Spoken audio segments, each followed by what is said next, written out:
राखी बांधताना ना आपण एक प्रॉमिस करतो की मी कायम तुझ्यासोबत असेल, तुझं रक्षण करेन. पण आज मला खरंच मनापासून वाटतं की रक्षणाची डेफिनेशन थोडी बदलली पाहिजे.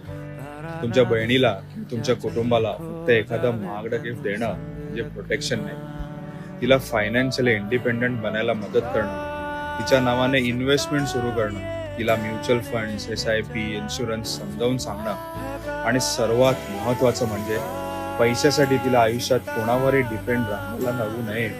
हे कदाचित आजच्या काळचं खरं प्रोटेक्शन आहे. या रक्षाबंधनाला खरंच असंच काहीतरी गिफ्ट घ्या, पण त्यासोबत एक छोटंसं प्रॉमिसही करा. मी तुला प्रोटेक्ट करणार नाही, मी तुला इतकं फायनान्शियली स्ट्रॉंग बनायला मदत करेन की तुला प्रोटेक्शन साठी कोणाची गरज पडणार नाही. हे प्रॉमिस तुम्ही स्वतःला करा.